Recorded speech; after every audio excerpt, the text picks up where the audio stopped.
पूर्ण वैराग्य जाचे वशिष्ठा परिज्ञान योगेश्वराचे कवी वाल्मिका सारिका मान्य ऐसा नमस्कार माझा सद्गुरु रामदासा सह्याद्रीगिरीचा विभाग विलसे मांधार शृंगावरी नामे सज्जन जो नृपे वसविला श्री उर्वशीचे तिरी साकेताधिपती कपी भगवती हे देव जाचे शिरी तेथे जागृत रामदास विलसे जो या जगा उद्धरी। आपला जरा महत्त्वाचा विषय चालला आहे आणि जी मंडळी गैरहजर होते त्यांच्यासाठी जणू काही परत एकदा समर्थ विषय घेणार आहेत। मागच्या वेळेला मोक्ष लक्षण असा समास आपण पाहिला आणि यावेळेला आत्मदर्शन पाहायचं आहे। म्हटलं तर दोन्ही शब्द सारखेच। मोक्षाची लक्षणं, मोक्षाबद्दलचे श्रोत्यांनी प्रश्न विचारले की मोक्ष म्हणजे मिळायला किती दिवस लागतील, किंवा मोक्ष म्हणजे नेमकं कशाला म्हणायचं, किंवा मोक्ष म्हणजे तुम्ही म्हणता संत संघाने मोक्ष मिळतो म्हणजे नेमकं काय मिळतं, अशा प्रश्नांची उत्तरं मागच्या समासात मोक्ष लक्षण या नावाने समर्थांनी दिली। आणि तत्काळ कसा मोक्ष मिळतो, सत्संगाने नेमकं काय घडतं, मोक्ष म्हणजे काय, तर देहात असतानाच हा जो काही अनुभव आहे तो मोक्षाचा अनुभव शब्दात सांगता येत नसला तरी तो कसा आपल्याला जाणवतो याबद्दलचा विचार मागच्या समासामध्ये केला। विषय अवघड होता आणि हजर असणारे किंवा नसणारे दोघांच्याही दृष्टीनं अवघड असणारा विषय पुन्हा एकदा यावा अशी बहुधा त्यांची इच्छा असेल आणि म्हणून आत्ताच्या समासात त्यांनी आत्मदर्शन अशा नावाने पुन्हा हाच विषय थोडा वेगळ्या पद्धती, कधी कधी असं असतं ना की अपासून सुरुवात करायची आणि ज्ञपर्यंत जायचं, म्हणजे सोप्याकडून अवघडाकडे जायचं, अशी एक पद्धती असते अभ्यासाची। दुसरी एक पद्धती असते आधीच काय ते अवघड सांगून टाकायचं आणि मग ते जे आहे ना ते मिळवायला असं असं असं असं यावं लागतं बरं का। दोन्ही दृष्टीने विचार केला तर फक्त पद्धती वेगळी परंतु डेस्टिनेशन जे आहे तेच असतं। तसं आपल्याला कळेल की त्या मोक्षाच्या लक्षणाच्या वेळेला अगदी साधं साधं सांगितलं की आधी काय करावं तर इंद्रियांवर विजय मिळवावा, विषय वाचायला कमी कराव्यात, चांगल्या माणसांच्या संगतीत राहावं, चांगले चांगले ग्रंथ वाचावेत, हळूहळू हळूहळू त्या मोक्षाकडे जाता येईल असं सांगितलं।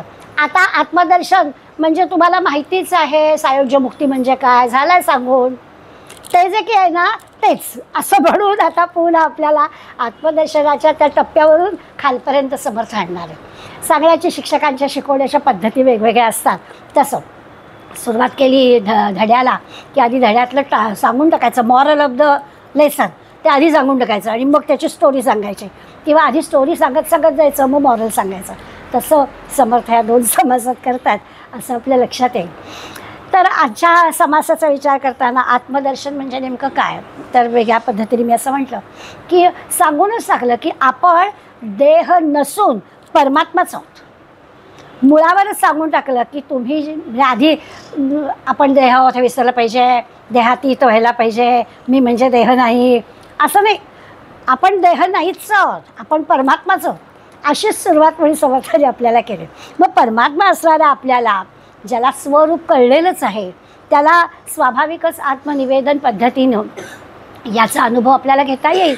मी म्हणजे परमात्माच आहे हा अनुभव काय आहे असा सहजपणानं आपल्याला कळेल। म्हणजे आता उदाहरण त्यांनी दिलं की नदी समुद्राला जाऊन मिळते, समुद्राला जाऊन मिळाली की मग तिचं वेगळं अस्तित्वही दाखवता येणार। तसं तुम्ही परमात्माच आहात असं स्वतःला एकदा पक्क ठरवलं की पुन्हा देहात याचा प्रश्नच नाही आहे। देहातून मी म्हणजे देह नाही, मी म्हणजे देह नाही असं म्हणत म्हणत त्या आत्मस्वरूपाकडे जायचं असेल तर पुन्हा पुन्हा सापशिडीसारखी खाली येते ना, त्या सापाच्या तोंडातून पुन्हा खाली यायला होतं ना, इथे नाहीच मिळत असं। तुम्ही म्हणजे परमात्माच आहात। मग आता एकदा परमात्मा आहात म्हटलं की मग कशाला पुन्हा त्या देहामध्ये यायचं आहे। एकदा नदी सागराला जाऊन मिळाली आहे की मग परत कशाला त्या नदीला वेगळं करायचं आहे, असं छान उदाहरण समर्थ आपल्याला देतात। आणि आपण म्हणजे परमात्मा आहोत हा आधी मुळावरच आपल्याला हेच लक्षात घ्यायचं आहे की काय नाही, मी म्हणजे मी नाहीच आहे, माझं नाव, माझी डिग्री, माझं घर, माझा संसार, माझी मुलं बाळं हे माझं माझं माझं सगळं बाजूलाच करून टाकलं। मग म्हणजे मी म्हणजे काय, तर मी परमात्माच अशा पद्धतीने आपल्याला बघायचं आणि त्या पद्धतीनेच आपण आपला विचार करायचा अशी सुरुवात केली। त्यामुळे थोडं अवघड आहे। आपण आपल्याला परमात्मा समजून करायला लागलो तर विचार करा, कोणी काही आपल्याला निंदा वंदा काहीच वाटतं का म्हणे, ही असं म्हणाली ती असं म्हणाली, हिने माझी दखलच घेतली नाही, शेजारून गेली पण पाहिलंच नाही, आता कशाला पाहायचं आहे. असं सगळं आपल्याला रोजच्या जीवनातल्या बारीक बारीक गोष्टी असतात ना, त्या सगळ्या आपल्या गेल्या फुल्याच त्याच्यावर, काहीच त्याचा उपयोग होणार नाही. त्यामुळे मी म्हणजे परमात्मा हे समजणं ही फार मोठी अवघड गोष्ट आहे.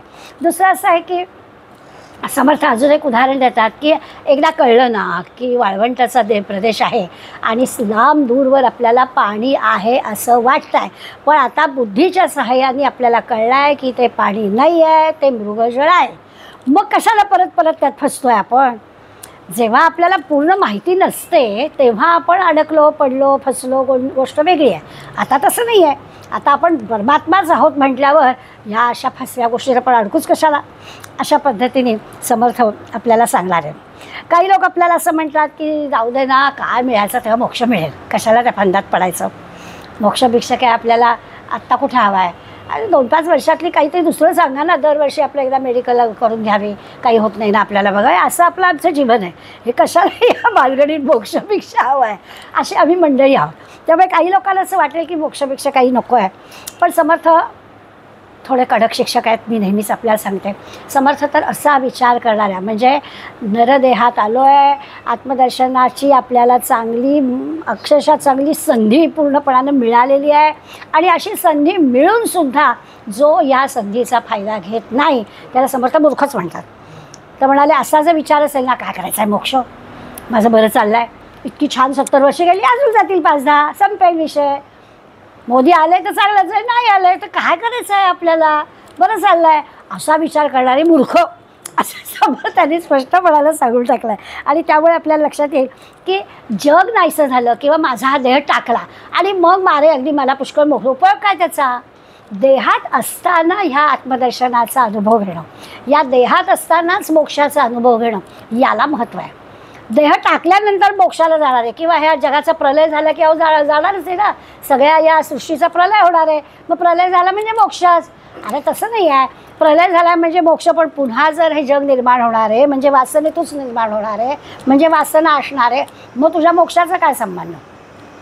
तर देह असतानाच, या देहात असतानाच मला ह्या मोक्षाचा आनंद, मोक्षाचा अनुभव घेता आला पाहिजे, हा संतांचा प्रयत्न आहे. आणि त्याच्यासाठीचं पहिलं काय, तर मी म्हणजे परमात्मा, असंच मुळे आपल्या स्वतःला आधी समजायचं.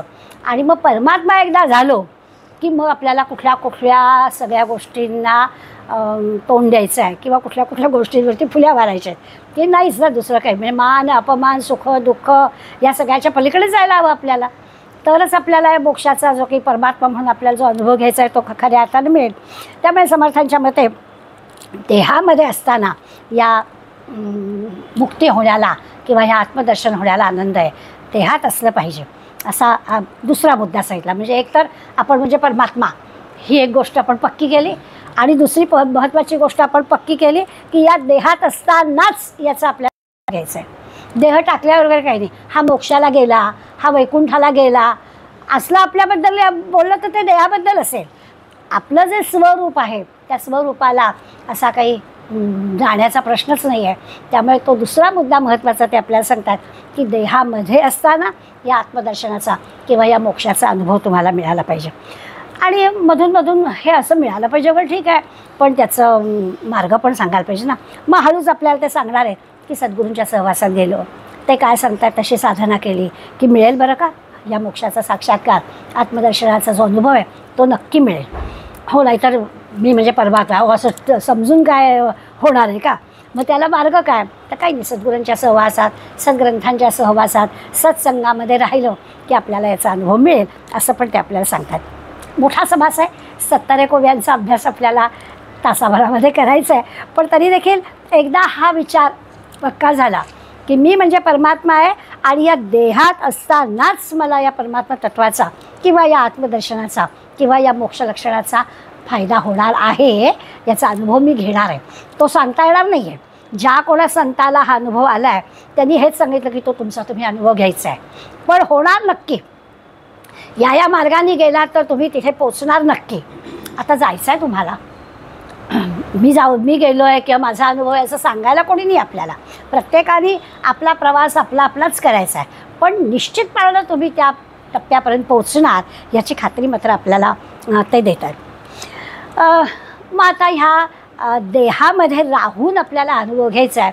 मग आपल्याला एक शब्द माहिती आहे की देही होऊन विदेही, म्हणजे त्या देहाचा विसर आपल्याला पडला पाहिजे. विदेही होणं म्हणजे काय, तर या देहाच्या ज्या सगळ्या आहेत गोष्टी, आता त्याची उदाहरणं आपल्याकडे पुष्कळ आहेत की ह्या देहाला जे काही होतं प्रारंभानुसार, त्याच्या ज्या काही त्याला यातना काय व्याधी या सगळ्याला ती मंडळी अशी काही तोडलं की त्यांना काही झालं असं ते मानत असेल. दुसऱ्या देहाला झाल्यासारखं आपल्या देहाला ते आपल्यापासून बाजूला करू शकतात. अशा प्रकारचं विदेही शब्द आपल्याला माहिती आहे. तर तसं विदेही झालं की मग आपल्याला याचा आनंद मिळेल, अनुभव मिळेल असं ते सांगतात. एक आत्मदर्शन होणं म्हणजे असं विदेही होणं किंवा द्वैत संपणं. दोन राहणारच नाही, भगवंत आणि भक्त असं वेगळे राहणार नाहीत, अशा प्रकारचा अनुभव. एक गंमतशीर म्हणून काय असं मध्ये मध्ये जरा थोड्याशा अनुभव सांगितले संतांचे की आपल्याला तो मुद्दा जरा पक्का पटतो. तर एक दिवस मध्ये असं झालं की राधा रुसली आणि राधेच्या मनात असा विचार आला की ह्याच्याभोवती एवढ्या गोपी आणि हा म्हणजे असं लोक म्हणतात की राधा ही त्याची खास आहे, पण हा मला कधीच म्हणत नाही, मला कधीच असं तो म्हणत नाही की तू माझी आहेस. म्हणून ती रुसली. कृष्णाच्या लक्षात आलं की आज काहीतरी वातावरण गरम आहे, काय झालं बाबा, म्हणून चौकशी केली. तिने पण प्रामाणिकपणे सांगून की तू मला माझी कधीच म्हणत नाहीस, लोक म्हणतात की तू राधा कृष्णाची, पण तू कुठे मला म्हणतो आहेस. कृष्ण गंभीर झाला, म्हणाला खरं आहे, पण म्हणाला असं आहे की तू आणि मी वेगळे नाहीच आहोत, तर तू माझी आहेस म्हणायला मी म्हणणार कसं तुला, तू आणि मी एकच आहोत, मग तू माझी आहेस असं मी कसं म्हणणार. आता हे राधाकृष्णाचा संवाद आपल्याला कळेल की विदेही होणं म्हणजे काय. देहाच्या तुम्हा आम्हाला ते देह वेगळे दिसत आहेत पण ते एकरूपच आहेत, तर त्याच्यामध्ये तुम्ही कसं म्हणणार. त्यामुळे त्या राधेच्या प्रश्नाला उत्तर मिळालं आणि ते जे काही आहे द्वैत संपणं तेच आत्मदर्शन आहे असं आपल्या लक्षात येईल. तर हा सगळ्या आपल्या समासाचा म्हटला तर विषय आत्मदर्शन, मोक्षलक्षण, विधेयी होणं, देहामध्ये असतानाच हा अनुभव घेणं, तो अनुभव सांगता न येणं, अशा सगळ्या गोष्टी म्हणजे हा आपला 70 ओव्यांचा आजचा खरा म्हणजे समास. पण समर्थ आपल्याला एक एक पायरी वरती चढवणार आहेत आणि हा सगळा विषय छान समजावून देणार आहे. पहिल्या 5 ओव्यांमध्ये समर्थाने परमात्मा तूच आहेस असं जे म्हटलं आहे त्याच्यामुळे त्यांनी आपल्याला सांगितलं की परमात्म्याच्या ज्या गोष्टी आहेत की त्याला जन्ममृत्यू नाही, त्याला असणं नसणं नाही, त्याला कशाचं बंधन नाही, तो कायम मुक्तच आहे. हे सगळं तुला आपोआप प्राप्त झालं ना. एक मी म्हणजे परमात्मा असं म्हटलं की आपल्याला ते सगळे गुण त्या परमात्म्याचे प्राप्त झाले. आता आपल्याला येणं जाणं नाही. क्षणभर असं वाटलं अरे वा चांगली गोष्ट आहे ना की आता जायचा प्रश्नच नाही आहे. ते जे जाणं आहे ते या देहाचं असेल कदाचित, पण मी जाणार नाहीच आहे असं लगेच होईल. म्हणजे बंधन नाही, मोक्ष नाही, येणं नाही, जाणं नाही, ही जी परमात्म्याची सगळी लक्षणं आहेत. तर मी म्हणजे परमात्मा असं म्हटलं ते सगळी लक्षणं मला लागू पडतात. मग त्याचं जे निर्गुण, निराकार, अनंत, अपार असं जे त्या परमात्म्याची सगळी विशेषणं वापरतो ती सगळी विशेषणं आपल्याला आहेत. अगदी 4थी ओवी आहे ते आपल्या सांगतात परमात्मा सर्वांचं व्यापक, परमात्मा अनेकी एक, परमात्मा याचा विवेक अतर्क्य आहे. आणि ही सगळी परमात्म्याच्या संबंधीची लक्षणं आहेत ती मी परमात्मा आहे असं म्हटलं ती सगळी मला येऊन मिळणार आहेत. त्या पहिल्या 5 ओव्यांमध्ये मी परमात्मा आहे असं म्हणण्यासाठी आपल्याला एकदम ते सगळं परमात्म्याचं डोगोलं प्राप्त झालं किंवा ह्या सगळ्या गोष्टी आपल्याला आपोआपच मिळाल्या असं लक्षात येईल. आणि मग हा परमात्मा मी परमात्मा आहे हे प्राप्त होण्यासाठी कोणता मार्ग, तर अगदी सोप्यात सोपा मार्ग म्हणजे भक्तीचाच मार्ग. आपल्याला 4थ्या दशकामध्ये श्रवणम कीर्तनम विष्णुस्मरणम पादसेवनम अर्चनम वंदनम दास्यम सख्यमात्म्य निवेदन 9 नवविधा भक्ती सांगून टाकलेली आहे. कुठल्याही भक्तीच्या मार्गाने गेलो तरी देखील ह्या परमात्मा प्राप्ती आपल्याला होते, ज्याच्यात सायुज्य मुक्ती शब्द आला, आत्मनिवेदन भक्ती हा शब्द आला. तर या शब्दांच्या सहाय्यानं आपण ह्या परमात्मा पदापर्यंत पोचू शकतो. अशा पहिल्या 5 ओव्यांमध्येच त्यांनी आपल्याला विषय मांडून दाखवला. एका अर्थाने बरोबर आहे की भगवंताच्या विभूती ज्या सांगितल्या त्या सगळ्या तिथेच आहेत. अनेक ठिकाणी एकच शब्द जो त्यांनी वापरला 4थ्या ओवीमध्ये की अनेक दिसतील पण त्या अनेक ठिकाणी एकच, तसं हा परमात्मा एकच आहे. हळूहळू एक पायरी नेणार बरं का. आधी सांगितलं मी म्हणजे परमात्मा आहे, आता सांगतात अनेकामध्ये एकच, म्हणजे तुमच्या आमच्या सगळ्यांमध्ये असणारं परमात्मा पण एकच आहे असं सहजपणानं समर्थाने सांगून टाकलं. त्यामुळे दिसायला अनेक दिसतील, अनेक नावं पण असतील. तुम्हा आम्हाला जशी वेगवेगळी नावं आहेत तशी देवांना पण अनेक नावं आहेत.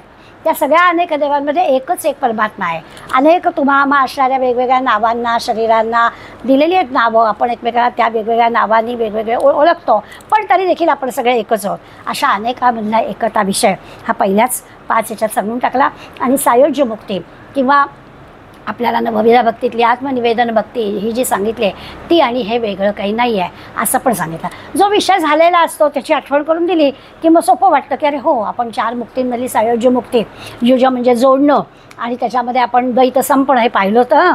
आत्मनिवेदन भक्ती म्हणजे काय तर भगवंत आणि मी एकच हे पण आपण पाहिलं होतं.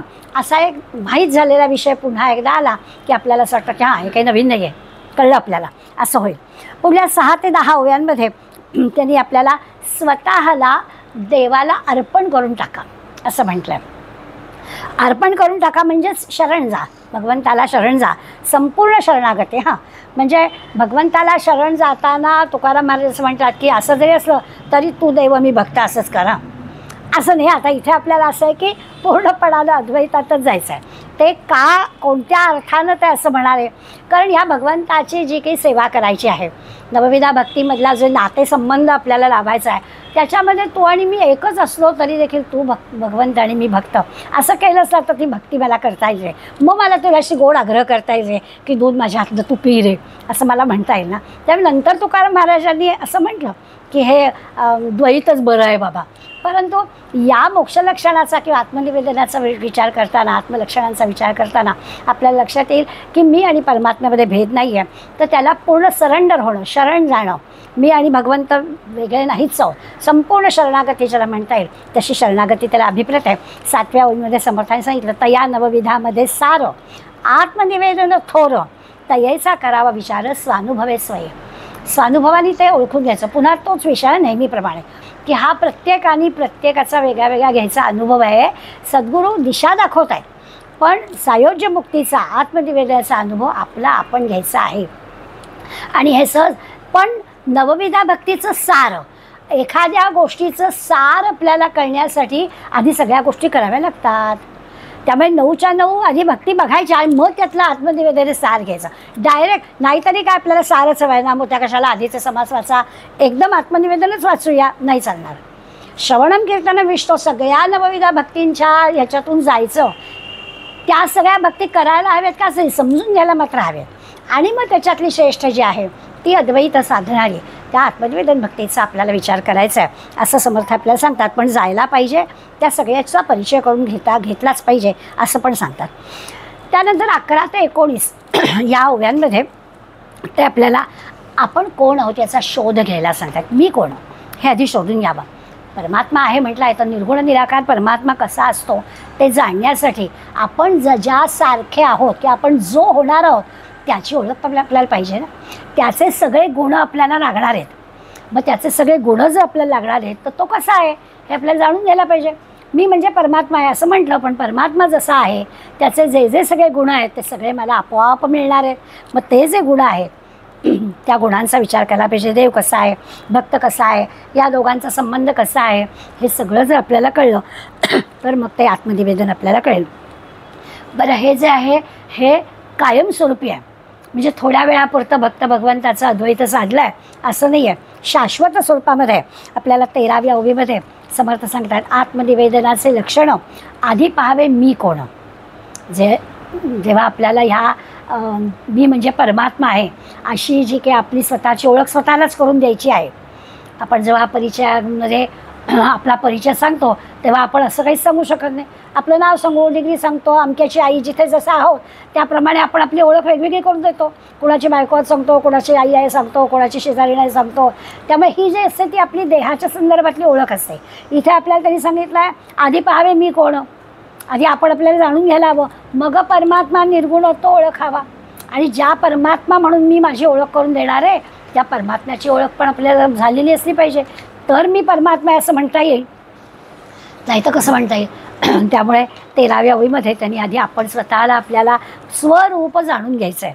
मी म्हणजे ईश्वरच आहे अशा आधी पक्की खात्री आपल्या मनाशी झाली पाहिजे, तर मग आपल्याला याचा विचार करता येईल. आणि यालाच जो काही दोघांमधला भेदच राहत नाही अशी जी काही एक उंची येते त्यालाच सायुज्य मुक्ती म्हणतात. हे आपल्याला पूर्वी सांगितलेलं आहे, आता पुन्हा ते आपल्याला सांगतात. पुढल्या 20व्या ओळीपासून 24व्या ओळीपर्यंत त्यांनी हे एकदा भक्त भगवंत एकरूपता आली की पुन्हा आपल्याला वेगळं व्हावं लागत नाही, होता येत नाही, व्हावं लागत नाही आणि होता येतच नाही. जसं मगाशी आपण नदीचं आणि समुद्राचं उदाहरण घेतलं. त्याच्या आधी मी आपल्याला म्हटलं की आपण सत्संगाच्या, सद्गुरूंच्या, सद्ग्रंथांच्या सहाय्यानं काही एक उंची गाठायचा प्रयत्न करू, परंतु दुसऱ्या दृश्य जगातल्या काही विलोभनीय आकर्षित करणाऱ्या गोष्टी दिसल्या की आपली परत घसरण होऊ शकते. इथे तसं नाही आहे. इथे आता उलट्या मार्गाने झालो आपण, परमात्मा स्वरूप झालेलो. एकदा का हे पक्क मनामध्ये घेतलं की पुन्हा वेगळं होण्याची भीती नाही. गंगा जाऊन समुद्राला मिळाली की पुन्हा तिला वेगळं करता येणार नाही, ही खात्री बाळगायला त्यांनी सांगितलं. किंवा दुसरं उदाहरण देतात की एकदा लोखंडाला परिसाचा स्पर्श झाला आणि त्या लोखंडाचं सोनं झालं की पुन्हा त्याचं लोखंड नाही करता येणार. एकदा परिसस्पर्श झाला. तसं आहे, एकदा आपण परमात्मा आहोत ही खोडगाठ पक्की मनाशी बांधली गेली किंवा धोका नाही आहे. पण ते कसं समजणं हेच फार मोठ्या उंचीची गोष्ट आहे.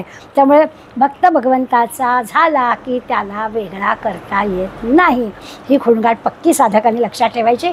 म्हणजेच ते मोक्षदर्शन आहे, म्हणजेच ते आत्मदर्शन आहे, वेगळं नाहीच आहे. की आता पक्की गाठ बसले. जसं आत्ता आपण कृष्णा आणि राधेच्या संवादात पाहिलं की तिच्या मनातला गोंधळ दूर झाला की अगं आपण कुठे वेगळे आहोत, मला कसं काय, तू माझी आहे जसं मी म्हणणार कसं आहे, माझ्या दृष्टीने दोन देह नाहीच आहेत ना, असं जर म्हटलं राधेच्या मनातली शंका दूर झाली. तसं आहे की एकदा मी भगवंत आहे असं म्हटलं की मग परत भक्त हा काही विचार येण्याचं कारणच नाही. आपण असं भक्त बनावं, असं दर्शन आपल्याला भगवंताचं आपल्यामध्येच घडावं. आणि असं एकदा झालं की देहाच्या सुखदुःखांचा प्रश्नच उद्भवणार नाही. सुखदुःख दोन्हीचा म्हटलं आहे. आपल्याला सुख झालं तर काही फार मोठं आपण व्हावा, छान बरं झालं, ते त्याचा काही आपण फार विचार करत नाही. पण दुःख झालं, कष्ट झाले की आपल्याला फार होतं. परब्रह्माचा एकदा विचार झाला, परब्रह्माचा एकदा आपल्याला लाभ झाला की देहाच्या सुखदुःखांचा प्रश्नच येत नाही.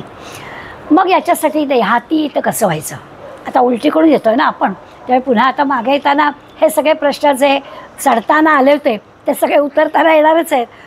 परंतु आता त्या प्रश्नांकडे बघण्याची आपली दृष्टी वेगळी आहे. आता परमात्मा झालेले आपण त्या देहाकडे बघणार आहोत. त्यामुळे देहातीत होणं सोपं आहे. जसं मगाशी म्हटलं की चढताना प्रश्न आहे की पुन्हा घसरू का काय, आता उताराचा रस्ता आहे. त्यामुळे आता चिंता नाही करायचं, आता दमणार नाही आपण. तर आता देहातीत कसं व्हायचं, तर 25 ते 31 ओव्यांमध्ये त्यांनी आपल्याला सांगितलं की काही नाही, आपल्याला आसक्ती संपलेलीच आहे ना. त्यामुळे आता देहातीत व्हायला वेगळं काही करावंच लागत नाही. आसक्तीच नाही आपल्याला, हे हवं आहे ते हवं आहे, हवं नको याच्याशिवाय जमणारच नाही, मला असंच लागतं, हे सगळे शब्दच संपले ना. कारण देहातीत आपण झालेलो आहोत असा त्यांनी विचार केला. आणि या 25 ते 31 ओव्यांमध्ये अनेक शास्त्रांचा अभ्यास केला की मग आपल्याला एक आत्मबुद्धी किंवा ही देहातीत होण्याची जी काही युक्ती आहे ती आपल्याला सांगते. शब्द वेगळे आहेत, विदेही व्हा किंवा ह्या देहातीत व्हा, काही मी देह आहे हा विषयच संपलेला आहे असं त्याच्या लक्षात येईल. 28व्या ओळीमध्ये समर्थांनी आपल्याला सांगितलं, देहातीत वस्तू आहे ते तू परब्रह्म आहे. तू परब्रह्म आहेस असं स्वतःला म्हटलंस की तू देहातीत झालासच ना, मग वेगळं काही नाहीच आहे. त्यामुळे देहातीत असणारी गोष्ट म्हणजेच तू आहेस. देहसंग हा आहे, हा नस आहे तुझं विदेहासी. मग तुला इतका विदेहीपणाचा अनुभव आल्यावर तुला या देहाच्या संघाचा म्हणजे सुखदुःखाचा काही प्रश्नच पडणार नाही. त्या देहाचं सुखदुःख हे तुझ्यापर्यंत येणारच नाही, कारण तू देहातीत आहेस, तू विदेही आहेस, तू आत्मस्वरूप आहेस, तू मोक्षदर्शन तुला झालेलं आहे, तू म्हणजे परमात्मा आहेस. असं असल्यामुळे तुला हे सहज सगळ्या गोष्टी प्राप्त होतील. आणि मग सगळं संत सत्पुरुष हेच आपल्याला सांगतायत आणि तेच आपल्याला आता उलट्या मार्गाने आपण आलो तर ह्या गोष्टी म्हणजे आता तसे अनुभव आपल्याला आले आहेत. परमात्मस्वरूप झालेल्या आपल्याला हे अनुभव आलेले आहेत. देहातीत होणं म्हणजे देहाला होणाऱ्या सुखदुःखांचा आपल्याला काहीही परिणाम होत नाही असा अनुभव आपल्याला आलेला आहे असं ते आपल्याला सांगतात. दुसरं सुरुवातीला सांगितलं तर समुद्रा परत आपल्याला 35व्या ओळीमध्ये ते सांगणार की देहाचा अंत झाल्यावर मला मोक्ष मिळेल ही चुकीची गोष्ट आहे. देहाचा अंत झाल्यावर मोक्ष मिळेल तो कोणी बघितलं आहे, तर त्याचा विचार आपण करायचा नाही आहे. हे अज्ञान आहे, हे मूर्खपणाचं लक्षण आहे. खरं असं आहे की देहात असतानाच मोक्षाचा अनुभव आपल्याला आला पाहिजे. तो एक जो ब्रह्मानंद आहे, त्या ब्रह्मानंदाचा अनुभव हा देहात असतानाच आपल्याला घ्यायचा आहे. त्यामुळे प्रलय झाला की हे सगळं दृश्य जगत संपेल, मग मला मोक्षाचा अनुभव मिळेल, या असल्या गोष्टीला काही अर्थ नाही. म्हणून समर्थ त्या 32 ते 47 ओव्यांमध्ये अशा प्रकारचा विचार लोक मांडतात. पण तो कसा खोटा आहे हा आपल्याला त्यांनी सांगून टाकलं. एक उदाहरण म्हणून आपलं 35वी ओवी बघू. देहासी होईल अंत, मग मी पावेना अनंत. हा देह संपला की मग मी परमात्मा होईल. ऐसे बोलणे निभ्रांत मानुची नाही. ह्या अशा बोलण्याला काही अर्थ नाही आहे. या बोलण्याला ह्या आपल्या आत्मनिवेदनामध्ये कुठे स्थानच नाही आहे. देह असतानाच हा अनुभव आपल्याला घ्यायचा आहे असं ठाकून ठोकून आपल्याला समर्थ सांगतात. आणि मग पुढे काही आपल्याला उदाहरणं समर्थ देणार आहेत. त्या उदाहरणामध्ये आपल्या लक्षात येईल की व्यवहारात उदाहरण आहे की एखादा माणूस रस्त्याने चालला आहे समजा, आणि म्हणजे आता जुन्या काळातली आहे, आता आपण कॉन्क्रीटच्या रस्त्यावरून जातो त्यामुळे आपल्याला काही अनुभव नाही, परंतु 400 वर्षापूर्वीचा ग्रंथ आहे त्यामुळे त्यावेळेचं उदाहरण दिलं आहे. आणि त्या उदाहरणात तरी म्हटलं की रस्त्याने जाता जाता पायवाटेने सगळी लोकं पायीच चालत असत.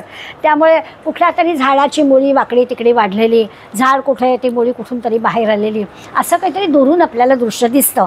आणि त्या अशा मुळीचा आकार वगैरे बघून थोडंसं भय वाटतं. जसं आपण साप आणि दोरीचं उदाहरण उपनिषदांमध्ये नेहमी देतात, इथे आपल्याला झाड आणि झाडाच्या मुळीचं उदाहरण दिलं आहे. आणि मग क्षणभर असं वाटतं की अरे बापरे हे काय आहे, बरं पायवाटाने चाललेला माणूस आहे, काही सरपटणारं जनावर असतं तर भलतंच काहीतरी आपल्याला तोंड द्यायला लागेल. किती देहातीत झालो असलो तरी तो परमात्मा होण्यासाठी हा देह पण टिकवायला पण सांगितला आहे ना. त्यामुळे क्षणभर मनामध्ये असं येतं. पण तरी देखील धैर्य दाखवून जवळ गेल्यावर लक्षात येतं की अरे काही घाबरण्यासारखं नाही आहे, ती झाडाची मुळी चाललेली आहे. त्यामुळे तो साप मारणं वगैरे ह्या सगळा विषय सगळा संपून जातो. किंवा दुसरं उदाहरण ते देतात, म्हणजे अज्ञानामुळे अशा प्रकारचे विचार मनात येतात. हे अज्ञान असतं आणि म्हणून ते मुळी न दिसता आपल्याला काहीतरी वेगळं आहे असं वाटतं. दुसरं उदाहरण ते आपल्याला देतात की अज्ञानामुळे काय काय होतं की आपल्याजवळ आत्मानात्म विचार, आत्मानात्म विवेक नसतो, म्हणून केवळ भय असतं. आता सगळीकडे जर तसंच आहे, आत्मानात्म वेगळं, आत्मा आणि अनात्माचा फरक कळलेला आहे, तर मग दुसऱ्याबद्दल भय वाटण्यासारखं खरं कारण नाही. स्वामी विवेकानंदांना एकाने विचारलं होतं, समोरून हत्ती उधळून आला तर म्हणाले तुम्ही कशाला घाबरता, हत्तीमध्ये ईश्वर आहे, तुमच्यामध्ये ईश्वर आहे, कशाला घाबरायचं. मग विवेकानंद म्हणाले अगदी बरोबर आहे, हत्तीत ईश्वर आहे, माझ्यात ईश्वर आहे, पण त्या माहुतात पण ईश्वर आहे, तो बाजूला सांगतोय ना, म्हणून मी बाजूला झालो. तर या गोष्टी जशा आहेत तसं आपल्याला काळजी घ्यावी लागते, बघावं लागतं, निरीक्षण करावं लागतं, भीती दूर व्हावी लागते, धैर्य दाखवावं लागतं. या सगळ्या गोष्टी आहेतच. म्हणून ते म्हणतात की जसं मग अशी मृगजळाचं उदाहरण दिलं, इथे पुन्हा त्याचा उल्लेख केला आहे की वाळवंटामध्ये असं दूरवर आपल्याला दिसतं पाणीच पाणी आहे सगळीकडे, पण तसं काही नसतं. ही जेव्हा गोष्ट आपल्या लक्षात येते किंवा त्याचं ज्ञान आपल्याला होतं की असं असतं बाबा, वाळवंटामध्ये असं दूरवर दिसतं, प्रत्यक्षात तसं नसतं, आणि त्यामुळे त्याचं भय आपलं दूर होतं. किंवा स्वप्नाचं उदाहरण देतात नेहमी, माणसाला स्वप्न पडतं, जाग आली की कळतं की अरे हे सगळं स्वप्नच होतं, पण राहिलं की खरं नाही आहे. नाही तर उगाच आपल्याला भय वाटतं, स्वप्नात काहीतरी बघितलेलं असतं आणि बापरे असं झालं तर त्या भयाला काही अर्थ नसतो. त्यामुळे माणसाच्या अशा ज्या सगळ्या स्वतःच्या अज्ञानामुळे कल्पना झालेल्या असतात त्या कल्पना सगळ्या बाजूला करावा, म्हणजे मग आपल्याला खरा हा जो आत्मदर्शनाचा आनंद आहे तो आत्मदर्शनाचा आनंद आपल्याला मिळेल. असं त्यांनी काही 43, 44, 45 या 3 ओव्यांमध्ये ही उदाहरणं देऊन पण आपल्याला पटवून सांगितलं. पुढे 48व्यापासून 57व्या ओवीपर्यंत जवळजवळ 10 ओव्या ते आपल्याला सांगणार आहेत की आपल्या अंतकाळी आपली जी मनाची अवस्था असते, गीतेमध्ये काय किंवा ज्ञानेश्वरीमध्ये जरा अधिक विस्ताराने आपल्याला प्रसंग सांगितलेला आहे की अंतकाळी आपल्या मनाची जी स्थिती असते ना, मनामध्ये जे विचार असतात ना, तसं आपल्याला मेल्यानंतर गती मिळते. म्हणजे त्रिगुणांचा जो आपला अध्याय आहे त्याच्यामध्ये छान अगदी वर्णन केलं आहे की आयुष्यभर तमोगुणीच असेल तर त्याला पुढला जन्म काय मिळणार, आयुष्यभर सत्वगुणी असेल तर त्याला काय मिळणार, रजोगुणी असेल तर काय मिळणार. तर अशा गोष्टी अगदी स्पष्टपणानं गीतेत सांगितल्या आहेत. गीता हा भारतीय तत्त्वज्ञानाचा असा काही ग्रंथ आहे की तिथे काही असं असेल का अशा शंकेला जागाच नाही. त्यामुळे आपल्याला लक्षात येतं की देहाचा अंत झाल्यानंतर कोणती गती मिळेल हा विचार अनेकदा मनामध्ये सामान्यपणाने येतो, पण हा विचार देहबुद्धीचाच अंत झाला असेल तर येण्याचा प्रश्नच नाही. आपल्याला देहातीत व्हायचं आहे, म्हणजे देहबुद्धीच आपली राहिलेली नाही, तर मग मेल्यानंतर कुठल्या गतीला जाऊ याचं काय भीती वाटण्याचं कारण आहे? भीती वाटण्याचं कारणच नाही आहे, कारण आत्ता आपण मी म्हणजे देह नाही असं पक्कं झालेलं आहे. त्यामुळे देहबुद्धीचा अंत झालेल्या माणसाचं एका अर्थाने हे अज्ञान दूर झालेलं आहे. त्यामुळे त्याला काही स्वस्वरूपाची प्राप्ती झाल्यावर हे भयच उरत नाही ना. त्यामुळे समर्थ आपल्याला सांगतात की आता हे भय बाळगण्याचं कारण नाही की आता पुन्हा काय होणार आहे, हा देह टाकल्यावर मला कुठली गती मिळणार आहे, काही चिंता करायचं कारण नाही, आपोआप सगळ्या गोष्टी होतील, कारण आत्ताच आपण देहातीत झालेलं. आता आलाचाही विषय देहाचा, म्हणून पुन्हा एकदा 4 देह, या पिंडाचे 4 देह किंवा ब्रह्मांडाचे 4 देह, याचा एक जाता जाता आपली माहिती पुन्हा एकदा.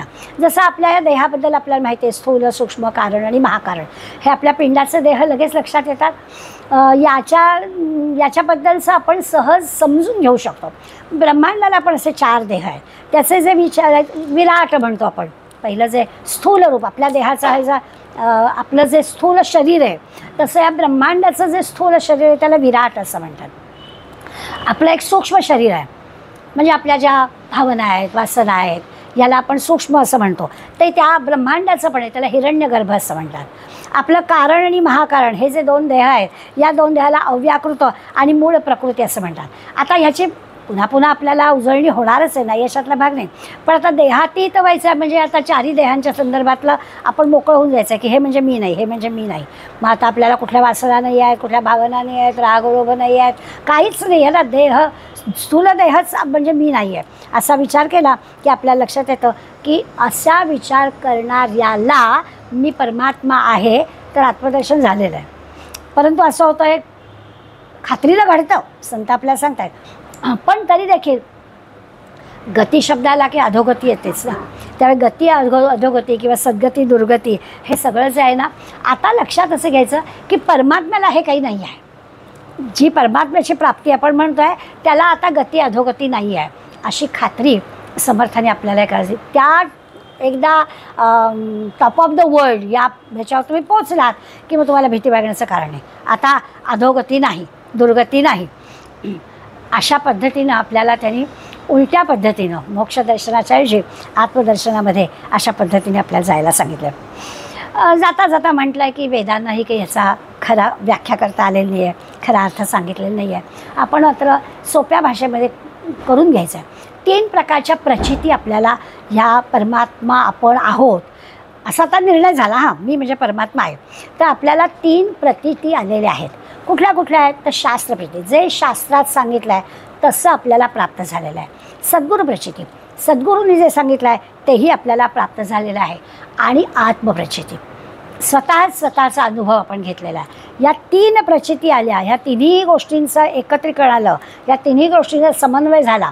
शास्त्र पण, सद्गुरू पण आणि स्वानुभव पण, या 3 गोष्टी एकत्र आल्या की जो अनुभव मिळतो त्याला आत्मदर्शन म्हणायचं. शास्त्राने सांगितल्याप्रमाणे पण होणार. शास्त्र ज्यांनी वाचले ते सद्गुरू आपल्याला सगळं सांगतायत, त्यामुळे आपल्याला रेडीमेड मिळत आहे. सद्गुरू सांगितल्याप्रमाणे पण अनुभव आला आहे आणि तोच अनुभव आपण स्वतः घेतला आहे.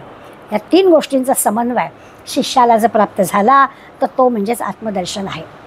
म्हणजे मी जीव आहेपासून मी परमात्मा आहेपर्यंतचा प्रवास तो यशस्वीपणानं त्यांनी केलेला आहे असा प्रत्यय या शिष्याला आलेला आहे असा अनुभव घेतला. एकदा का आता हे सगळं सद्गुरूकडून मिळालेलं ज्ञान आपल्याला प्राप्त झालं की स्वतःचा अनुभव म्हणजे काय तर स्वतः चिंतन करणं. जे काही शास्त्र सांगतं आहे, जे की सद्गुरू सांगतो आहे ते आपल्याला चिंतनाच्या साहाय्यानेच अनुभवाला येणार आहे, याचं चिंतन करणं. हे सगळे जर आपल्याला कधी कधी असं वाटतं, बघा एवढे पुस्तकं आपण वाचतो, निरनिराळ्या लोकांनी एकेका गीतेच्या श्लोकावर म्हणा किंवा समर्थांच्या एखाद्या ओवीवर जे काही भाष्य केलेलं असतं ते काय असतं, त्या श्लोकाचा किंवा त्या ओवीबद्दलचा केलेला त्यांचा चिंतनाचा तो विषय असतो. मनामध्ये त्याचा विचार केलेला असतो आणि त्याच्यातून त्यांच्या मनात आलेले विचार ते आपल्यापर्यंत पोचवतात आणि ते जे शास्त्राचं सद्गुरू सांगितलेलं असं जे एक स्पष्ट केलेलं रूप आपल्यासमोर येतं त्यांनी आपण पण तो विचार करायला लागतो. जसं असं ना, आता कालच्या श्लोकामध्ये त्यांनी म्हटलं की चांगला कोण भक्त, तर चांगल्या भक्ताला विकार असू नयेत. पण विकार असू नयेत तर त्याच्या मागे शब्द वापरलेला आहे की कुठले कामनाना विकार असू नयेत. म्हणजे आपल्या लक्षात आलं की विकार तर असणारच आहे. विकार याचा अर्थ काय, बदल. विकार याचा अर्थ परिवर्तन. सगळेच काही विकार वाईट नसतात. व्यवहारात आपल्याला जशी उदाहरणं देतात तसं स्वतःबद्दल पण देता येतात. पुढल्या काही ओव्यांमध्ये समर्थांनी तो विचार केला आहे की आपल्या देहाचे पण विकार असतात की नाही. आपण लहान असतो, वय वाढत वाढत वाढत जातं, आपल्या आकारमानात बदल होत जातो, वृद्धावस्थेपर्यंत 6 प्रकारचे विकार आपल्यामध्ये येतात, ते पुढे येणार आहेत. तर हे जे काही विकार आहेत ते येणारच आहेत. तुम्ही येऊ नको म्हणण्याने ते थांबणार नाही आहेत. तर काही विकार परिवर्तन आहे विकार म्हणजे, त्यामुळे ते बदल होणारच आहे. ते बदल चांगल्यासाठी व्हावेत याच्यासाठी आपण प्रयत्न करायचा आहे. जसं जसं वय वाढतं तसं तसं आपली बौद्धिक पात्रता वाढली पाहिजे, समजूतदारपणा वाढला पाहिजे, तर मग तो विकार आपल्याला चांगल्या अर्थानं परिणामकारक होईल. वय वाढतं आहे पण नुसता एरंडासारखा वाढला असं काही वाक्य ऐकल्यावर तो काय उपयोग. तर तसं नाही आपल्याला चालणार. त्या अर्थाने परिवर्तन हे चांगल्यासाठी झालं पाहिजे, हेच आपल्याला सद्गुरू शास्त्र सांगत असतं. सत्संगामध्ये पण याचं चिंतन, याचं मनन होतं. त्या विचाराने आपल्याला हळूहळू मनाचा उत्कर्ष होणं, ते तर विकाराप्रमाणे त्या परिवर्तनाप्रमाणे बदल होतीलच, पण ते चांगले बदल व्हायला हवे असतील तर त्याच्यासाठी आपण मनन चिंतन करायला पाहिजे. आपल्या बुद्धीचा उपयोग करून घेतला पाहिजे. या सगळ्याचं झालं की एका वस्तूचं सातत्यानं चिंतन केलं की आपल्याला आपली साधना स्थिर होत नाही असं नाही. व्यवहारातलं उदाहरण काल आपण दिलं होतं तसं आहे की चांगलं परिवर्तन आपल्याला हवं आहे. सगळ्या भगिनींना माहिती आहे की दुधावरती काही परिणाम करतो, त्याचे परिणाम वेगळे. दही आहे, साई आहे, साईचं दही करतो आहे, ताक करतो आहे, लोणी काढतो आहे, तूप काढतो आहे, हे परिवर्तनच आहेत. तर ही सगळी परिवर्तनं चांगल्यासाठी आहेत, तर ती व्हायलाच हवीत. कैरीचा आंबा होणं चांगलंच परिवर्तन आहे, व्हायलाच हवं. आपण रोज पेटी उघडून बघतो. बरं, एक दिवस उशीर झाला, त्या पिकलेल्या आंब्याकडे लक्ष गेलं नाही, गेला, त्यामुळे ते परिवर्तन आपल्याला नको आहे आणि ते लगेच होतं. कैरीचा आंबा होण्याला वेळ लागतो, परिपक्व झालेल्या आंब्याकडे लक्ष ठेवायला लागतं, तो खराब व्हायला वेळ लागत नाही. या अर्थाने घसरायला वेळ लागत नाही, म्हणून सारखं लक्ष ठेवावं लागतं. या अर्थाने व्यवहारातल्या उदाहरणाने आपल्याला पटवून देतात समर्थ की सत्संगामध्ये हे सातत्याने करावं लागतं. झाला आहे माझ्या ग्रंथाचा अभ्यास नाही हो, असं नाही होत. सतत गुरु काय सांगतोय, शास्त्र काय सांगतायत, संत काय सांगतायत, पुन्हा वाचावं, ऐकावं, मनन करावं, चिंतन करावं लागतं. त्याशिवाय आपल्याला होत नाही. तेव्हा कुठे ती साधना स्थिर होते आणि तेव्हा आपण काही उंचीला पोचलेलो असलो तर आपली घसरण होत नाही. अशा पद्धतीने विचार करायचा आहे. आपल्या काय होतं, देहासकट सगळं जे दृश्य जग आहे ना, त्याचं आपल्याला बऱ्यापैकी भान असतं आणि म्हणून ते आपल्याला पुन्हा आत्मस्वरूपाकडे खेचावं लागतं आपल्याला. कारण इकडं काही यायला काही वेळ लागत नाही, दृश्य जगत आपल्याला खेचतच असतं. त्यामुळे आपल्याला चिकाटीनं म्हणजे प्रयत्नपूर्वक आपल्याला कुठे रेटून न्यायचं आहे त्या साधनेकडे आपल्याला स्वतःला ओढत न्यावं लागतं. कारण नाहीतर आपल्याला इकडला इतका उताराचा गोड छान रस्ता आहे की आपण तिकडे सहज जातो, अगदी चांगली प्रगती गाठलेली असताना सुद्धा जातो. आणि म्हणून आपल्याला पुन्हा समर्थ सांगतात की तसं नाही चालणार. त्या खोट्याचा खोटेपणा आपल्याला कळायला वेळ लागेल, तोपर्यंत फार वेळ वाया गेलेला असेल. त्यामुळे तिकडे गुंतायचंच नाही. जे खरं आहे तिकडे आपल्याला स्वतः रेटत न्यायचं आहे. असं सहज नाही चांगलं होणार, त्याच्यासाठी आपल्याला परिश्रम घ्यावे लागतील. त्या दृश्य जगातल्या खोट्या गोष्टींकडे आपण गेलो तर त्याच्या अंमलातून सुटणंसुद्धा त्रासदायक होतं. व्यसनी माणसाबद्दल नेहमी वर्णन केलं जातं. ती वेळ आली की तो काही करूच शकत नाही, इतकी घालमेल त्याची अवस्था होते की तो राहू शकत नाही. तसं नाही चालणार. त्यावेळेस स्वतःला चांगल्या बाजूला, अरे तू मोक्षाचा अधिकारी आहेस, तू म्हणजेच परमात्मा आहेस, असं सारखं स्वतःला समजून सांगावं लागतं. त्याच्यासाठी अत्यंत आदराने श्रवण मनन चिंतन करावंच लागतं, पुन्हा करावं लागतं. असं ते आपल्याला ठाकून पक्क करतात की आता परत मागं फिरायचं नाही. आणि एकदा काय आत्मज्ञान झालं 58 ते 70 अखेरच्या टप्प्यावरती, ते त्यांनी आपल्याला सांगितलं आहे की म्हणजे अशा आत्मज्ञानी पुरुषाची एक छान अवस्था असते. आत्मदर्शन झालेल्या, मोक्ष लक्षणं ज्याच्याजवळ आहेत, ज्याला मनाच्या श्लोकामध्ये एक गोड शब्द वापरला आहे की हा श्रेष्ठ भक्त आहे. त्यामुळे असा जो चांगला भक्त आहे तोच आत्मदर्शन झालेला, तीच त्याच्याजवळ मोक्ष लक्षण असणाऱ्या अशा भक्ताच्या लक्षणाचा विचार केला तर त्याच्याजवळ कसं आहे, तर इतकं छान त्याचं वर्णन करतात की त्याच्याजवळ आता पूर्वपक्ष उत्तरपक्ष काही राहतच नाही, द्वैतच नाही ना. त्यामुळे ह्याच्यातला काही भाग नाही. लक्ष अलक्ष असं काही त्याच्याजवळ शिल्लक राहत नाही. म्हणजे माया आणि स्वरूप असं वेगळं काही राहतच नाही. त्या सगळ्यावरती त्याने पूर्णपणानं अंमल स्वतःचा बसवलेला असतो. आणि हे आत्मस्वरूप म्हणजे काय ते सगळे माया दृश्य जग ते सगळं नाहीसंच होतं त्याच्या दृष्टीने. तो काही त्याच्यात म्हणजे एका अर्थाने असं आहे की तो एकटा असतो. त्या एकटेपणाच्या अनुभवात तो सगळे आहेत असा अनुभव घेत असतो आणि तो सगळ्यांच्यात असतो तेव्हा तो एकटेपणाचा पण अनुभव घेऊ शकतो. असं त्याचं आहे बरं का. असं काय त्याला हे स्वरूप प्राप्त झालं की त्याला काय असं कपाळावर एक शिक्का नसतो की अरे हा आपल्यापेक्षा काय वेगळं आहे, असं काही नाही. तुमच्या आमच्यासारखाच असतो. पण सगळ्यांच्यात राहून पण तो वेगळा असू शकतो आणि तो एकटा असला तरी तो सगळ्यांच्यात पण असतो. असं त्याचं वर्णन समर्थ आपल्याला करताना दिसतात. एका अर्थाने हेच म्हणून मन होणं, देहविधेयी होणं, धारणा ध्यान साधना काय समाधी अशा सगळ्या गोष्टी आपोआप त्याच्यापर्यंत.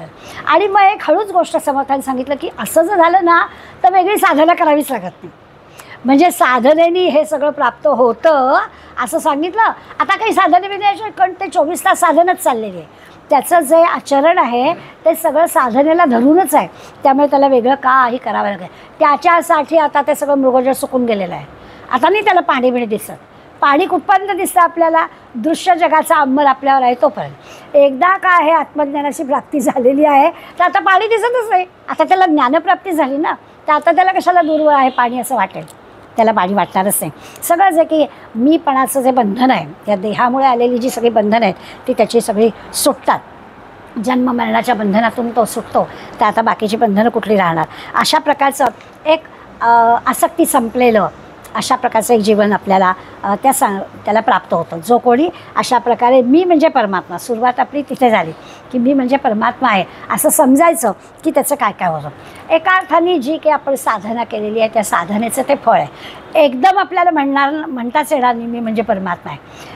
आता आपल्याला लक्षात येईल की समर्थांनी जरी सुरुवात अशी केली असली की आधी असं करा की मी म्हणजे परमात्मा असं समजा म्हणजे मग आपल्याला सगळ्या गोष्टी कळतील. पण असं समजणाऱ्याचीच आधी खूप साधना झालेली असते. त्यालाच हे समजणं शक्य आहे. एकदम सामान्य माणसाला कसं शक्य आहे. जसं असं 10वीच्या मुलांना तो पेढे घेऊन द्यायला आला की आपण आता काय ठरवलंस तू, नाही अजून काही ठरलं. कसं काय ठरलं बिचाऱ्याचं. कारण त्याच्या इतक्या गोष्टींवर त्याचं ते ठरवणं अवलंबून असं की तो काही ठरवू शकत नाही. तसं आहे एका सामान्य साधकाला म्हटलं की तू ठरवून टाक मी म्हणजे परमात्मा. तो असं कसं ठरवणार. अजून मला इकडे धाव तिकडे धाव, हे हा सिनेमा बघ ते नाटक बघ, अगदी सगळीकडे मला धावावं असं वाटतं. तर असं कसं मी ठरवणार असं तो म्हणेल. परंतु याचा अर्थच असा आहे की त्याची आधी साधना झालेली आहे. तोच हे ठरवू शकणार आहे. उगाच कोणी नाही ठरवणार. साधनेचंच फळ आहे त्याला की अशा प्रकारचं तो ठरवू शकतो. त्याला जन्ममरणाचं दुःखच लागत नाही तर असं सामान्य साधक असं नाही ठरवू शकणार. त्याची तयारी झालेली आहे. समर्थांनी इथे एका ओवीमध्ये ब्राह्मण शब्द वापरलेला आहे. आता आपल्याला सगळ्यांना माहिती आहे की इथे की हा जातीवाचक शब्द नाही आहे. ब्रह्म जाणणारा तो ब्राह्मण अशा अर्थाने आहे. आणि असा जो ब्रह्म जाणणारा आहे त्याला जर स्वप्न असं पडलं की अरे मला एवढा ब्रह्मवेत्ता आहे, ब्रह्म कळला आहे, आत्मदर्शन झालं आहे, पण नाही बाबा मी अजून असं स्वप्न पडलं तर तो जागा झाल्यावर त्याला असं वाटेल की घाबरून जाईल की एवढी मी साधना केली, इतक्या पर्वपदापर्यंत पोचलो, आता का बरं मला असं स्वप्न पडलं. मग त्यावेळेला त्याच्या लक्षात येईल की हे आपलं भीती उगाचच आपल्याला वाटणारी भीती आहे, स्वप्न आहे की खरं नाही. जसं मृगजळ त्याचं कोरडं होऊन जाईल तसंही स्वप्नातली त्याची भीती पण कमी होऊन जाईल की ते स्वप्न आहे असं काही नाही आहे. जी काही माझ्या साधनेच्या दृष्टीने मला मिळालेलं जे स्थान आहे, जी काही प्रगती झाली आहे ती बरोबर आहे असं पण आपल्याला कळेल. भ्रमानं मी देह आहे असं वाटणं आणि मी म्हणजे परमात्माच आहे असं आपण ठरवणं या दोन्हीमध्ये आपल्या लक्षात येईल. आता ना हा जो विषय समर्थांनी या समासात मांडला म्हणजे गेल्या वेळेचं मोक्ष लक्षण काय किंवा आत्ताचं आत्मदर्शन काय, हा समास हा विषय अनेक ठिकाणी आपल्याला दिसतो. अगदी परिचित ह्याच्यात आपण अथर्वशीर्ष म्हणतो त्या अथर्वशीर्षत्वम साक्षात आत्मासी नित्यम असं म्हणतो. गणक ऋषी गणेशाला हे सांगतात. ते काय म्हणतात, तू साक्षात आत्मा आहेस. म्हणजे हा काही विषय समर्थाने आत्ता आपल्या साधकांना सांगितला आहे की असं ठरव मी म्हणजे परमात्मा असं नाही. त्या गणक ऋषींनी सुद्धा गणेशाला हेच सांगितलं की तू साक्षात आत्मा आहेस. असं एकदा तू साक्षात आत्मा आहेस म्हटलं की बाकी सगळ्या देहाच्या संदर्भातल्या सगळ्या गोष्टी आपोआपच बाजूला झाल्या, हे अथर्वशीर्षात पण सांगितलं आहे. किंवा वेदांची जी 4 महावाक्य आपण म्हणतो त्यातल्या अथर्ववेदाचं वाक्यच मुळे अयम आत्मा ब्रह्म असं आहे. सुरुवातच त्याची की मी म्हणजे काय, तर मी ब्रह्म आहे. मी म्हणजे काय, तर मी म्हणजे आत्मा आहे. त्यामुळे हा विषय काही समर्थांनी आत्ता आपल्याला सांगितला नव्याने असं नाही, तर सगळीकडे हा विषय याच पद्धतीने मांडला जातो. अद्वैत वेदांतामध्ये आत्मा म्हणजेच ब्रह्म असं म्हटलं किंवा ब्रह्म म्हणजेच आत्मा असं म्हटलेलं आहे. त्यामुळे आत्मस्वरूप, ब्रह्मलक्षण, आत्मलक्षण, ब्रह्मस्वरूप हे सगळे शब्द जे आहेत ते दिसायला वेगळे दिसले तरी सगळ्यांनी या शब्दाचा वापर करून आपल्या साधनेतला मार्ग याच पद्धतीने सांगितलेला आहे.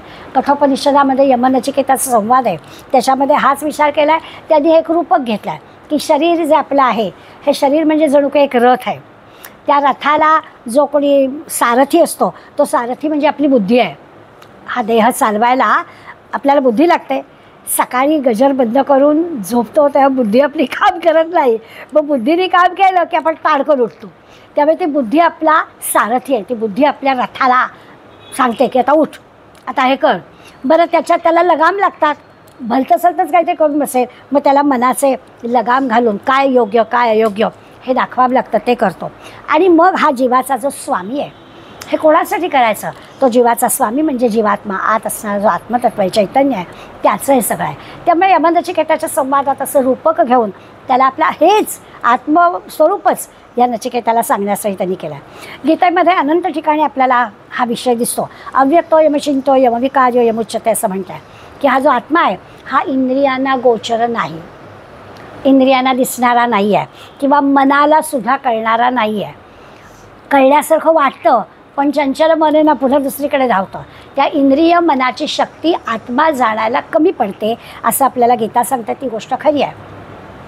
कारण हे मन, इंद्रिय, बुद्धी हे विकारी आहेत. हे आत्मतत्व आहे ते अविकारी आहे. त्या अविकारीला जाण्यासाठी ही विकारी मंडळींची ताकद कमी पडते. त्यामुळे हे नाही. किंवा इंद्रिया आणि पराण्याहो इंद्रियेभ्य परम मनः मनसस्सु परा बुद्धे बुद्धे परत यो बुद्धे परत सुसहा असं जे म्हटलं आहे तर त्याच्यात पण हे सगळी इंद्रियांच्या पलीकडे आहे. देहातीत होणं, इंद्रियातीत होणं, मनाच्या पलीकडे जाणं, उन्मन अवस्था होणं, सगळे शब्द आपल्याला गेलेले आहेत. हे जे सगळं आहे हे या म्हणजे बुद्धीच्या, मनाच्या, इंद्रियांच्या शक्तीच्या पलीकडे असणारी गोष्ट आहे असं गीतेने पण आपल्याला सांगितलं आहे. त्यामुळे आत्मस्वरूप किंवा ब्रह्मस्वरूप हे गोष्ट समर्थ सांगता येते की नव्याने आहे. त्या मानाने असं आहे की ते जरा सोपं करून सांगितलं एवढंच, की उपनिषदांच्या किंवा गीतेच्या सांगण्यामध्ये आणि समर्थांच्या सांगण्यामध्ये थोडं सुलभीकरण असं आपल्याला इथे दिसतं. ते आपल्याला सांगतात की हा जो सूक्ष्म आत्मा आहे, सांगितलं की तो दिसत नाही, इंद्रिय गोचर नाही, इंद्रियांच्याद्वारे आपल्याला कळत नाही, मान्य आहे.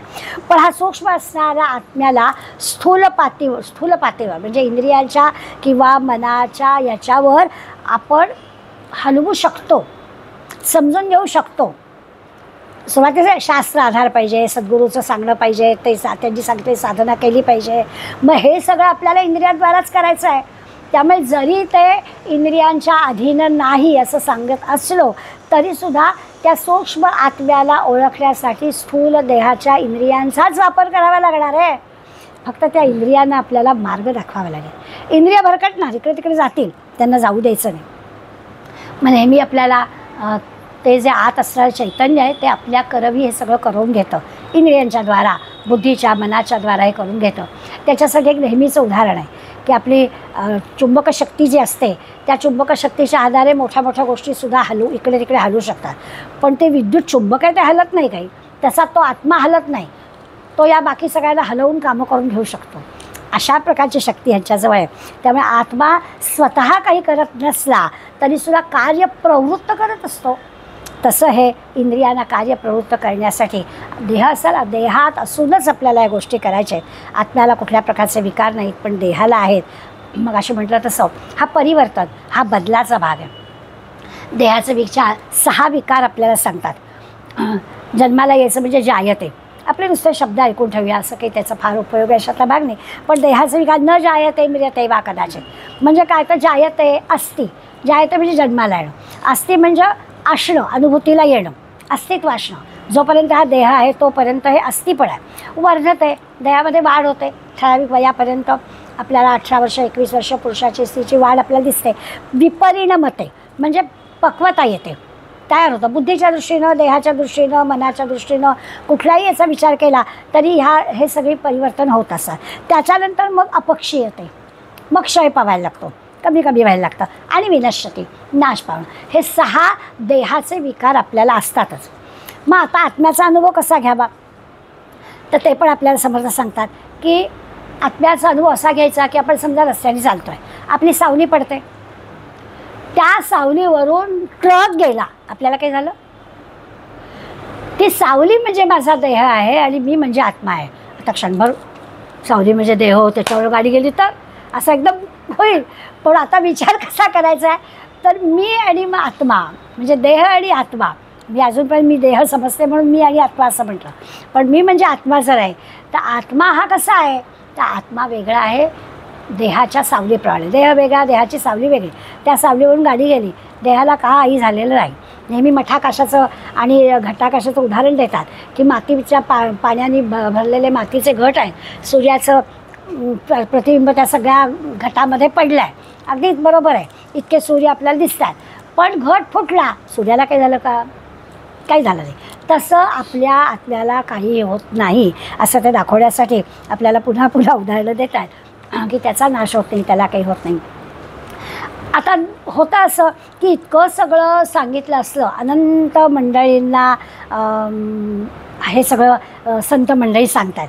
मग असं वाटतं की मग मोक्ष जर लाभत असेल तर हा नेमका कुणाला लाभतो? एवढ्या सगळ्याच मोक्ष लाभायला पाहिजे ना. तर तसं नाही होत. विद्या मिळवण्याचा सगळ्यांचा जो उद्देश असतो ना, आपण विद्या मिळवतो, आपल्या विद्येचा हे काय असतो, उद्देश काय असतो? आता 60नंतरचा उद्देश आपण ह्या ग्रंथांचा अभ्यास करतोय हा सांगाल तुम्ही, परंतु साधारणपणानं आपण जन्माला आल्यानंतर आपला काही ज्ञानप्राप्ती करण्याचा उद्देश भाकरी मिळवणं हा असतो. की काय ते काही ज्ञान संपादन करायचं मोठं बघा, अभ्यास कर का? चांगली पदवी मिळाली पाहिजे, चांगली नोकरी मिळाली पाहिजे, लग्नाच्या बाजारात तुला चांगली बायको मिळाली पाहिजे, सगळं ह्या गोष्टी असतात. आणि त्यामुळे आपल्या ज्ञानाच्या गोष्टी, ज्ञान मिळवणं हे सगळं ह्या भौतिक दृष्टीने आपण विचार करतो. ह्या आत्मज्ञानाचा विचार आपण कधीच करत नाही. आत्मज्ञानाचा विचार, आपला उद्देशच मुळे ज्ञानप्राप्तीचा आयुष्यभराचा वेगळा असतो. मी अमेरिकेत गेले होते, माझा पुतण्या तिथे होता, शाळेत होता तेव्हा. तर त्या पुतळ्या माझ्या जावेच्या तोंडून मी अनेकदा त्या 1-2 महिन्यात, तू अभ्यास करा विक्रम, नाही तर भारतातली माणसं इथे येतील आणि तुझे साहेब होतील. म्हणजे कुठे काय आपल्याला मुलाला काय शिकवतो की बघ तुझी भावंडे इथे येतील आणि तुझे बॉस होतील, अभ्यास कर. म्हणजे आपला फक्त ज्ञानप्राप्तीचा उद्देश हा भाकरी, रामकृष्ण परमहंसांनी आपल्या भावाला सांगितलं होतं की मी भाकरी मिळवण्याचा अभ्यास करणार नाही आहे, मी मला उदर भरण्याचा विचार करायची आवश्यकता नाही, तो मी करणार नाही, त्याच्यासाठी काय विद्या मिळवायची ते मी मिळवणार नाही. रामकृष्ण एकटेच. आपला विषय तो चालला आहे की ही ज्ञानप्राप्ती कुणाला होते? एखाद्यालाच. पण आपण ऐकून ठेवलं आहे की असं खरं ज्ञान काय असतं, तर हे असतं खरं ज्ञान, हे आत्मज्ञान आहे. एकदा आत्मज्ञानाची प्राप्ती झाली की भूक लागतच नाही, दिलं तर दिलं, नाही दिलं तर नाही दिलं, तहान लागतच नाही, निद्रा आवश्यकच नाही वाटत. ही आत्मज्ञानाची गोष्ट आहे. पण आमचा विश्वास नसतो, त्यामुळे आम्ही या भलत्या ज्ञानाच्या मागे लागवतो बाकीच्यांना पण की अरे अभ्यास कर, तुला चांगली नोकरी मिळाली पाहिजे, असं आहे. त्यामुळे आत्मज्ञानाचा विषय खूप वेगळा आहे, पण त्याची ओळख आपल्याला समर्थ करून देतात. गीता सागर नावाचा जो शंकर अभ्यंकरांनी ग्रंथ केला आहे ना, खूप चांगल्या, म्हणजे खरोखरच तो सागर आहे. एकेका प्रत्येक श्लोकावरती त्यांनी केलेली जी टिप्पणी आहे ती मोठी विचार करण्यासारखी आहे. 6व्या अध्यायामध्ये जे श्लोक आहेत गीतेच्या 6व्या अध्यायामध्ये, त्या 5 ते 10 एक 5-6 श्लोक असे आहेत की त्याच्यात उद्धरेत आत्मनात्मानं, आत्मा महात्मा बंधू असं म्हटलं आहे. तर हे जे काय, आपणच आपले बंधू आणि आपणच आपले शत्रू केव्हा होतो याचा विचार त्या गीतेच्या श्लोकात केला आहे. समर्थ त्याचाच विचार सांगतात. समर्थ सोप्या भाषेत सांगतात, विवेकी दक्ष जो कोणी, सोपं केलं आत्मने आत्मवस्तू वगैरे ते गीतेचं ठीक आहे, पण समर्थ म्हणतात विवेकी दक्ष जो कोणी विवेकी आहे, जो कोणी सावधान आहे, जो कोणी दक्ष आहे, जो पुरुषार्थी आहे, तो जो धर्मरक्षकू आहे, तो आपला बंधू आहे. आपणच आपले बंधू, पण आपण हे सगळे गुणांनी युक्त असलं पाहिजे की आपण आपले बंधू झालो. आणि आपणच आपले शत्रू, म्हणजे ह्याच्या उलट आपण अविवेकाने वागलो, आपण सावधान राहिलो नाही, धर्मरक्षकू राहिलो नाही, तर जे काही होईल ते आपलं शत्रू आपले असं होईल. आणि म्हणून मग ते म्हणतात की असा विचार करू नका की आता ह्या वेळेला फक्त ओळखच झाली आत्मज्ञानाची, म्हणजे आता पुढे काय होणार. मग समर्थ लगेच बहुत जन्माचा शेवट नरदय सावडे अवचट, हाच शेवटचा समजा देह. आता मिळाला नरदय हा शेवटचा, आता ह्याच्यातूनच मुक्ती आपल्याला मिळायची आहे. ताबडतोब ईश्वराला शरण जा, ताबडतोब समर्थ सांगितलेल्या आत्मोन्नतीचा प्रयत्न करा की तुम्हाला याच जन्मी, याची देही, याची डोळा देह असतानाच या आत्मज्ञानाचा अनुभव घेता येईल. हे सगळं समर्थांनी इतकं नेटकं, इतकं प्रेमाने सांगितलं आहे की आपल्याला त्याचा सहजपणानं त्याच्यात प्रगती करता येईल. पण समर्थांनी प्रपंच करून हे करायला सांगितलं. आम्ही अर्धाच भाग घेतो आणि प्रपंचच फक्त नेटाने करतो आणि बाकी सगळं जमलं तर करतो. म्हणून आपल्याला त्याच्यामध्ये म्हणावी तशी जी प्रगती आहे ती होत नाही. पण समर्थ सांगतात की सद्गुरूची कृपा झाली तर हे सगळं होतं. 3 प्रकारचे सद्गुरू जाता जाता समर्थांनी सांगितलेले सांगते आणि मग थांबता येईल आपल्याला.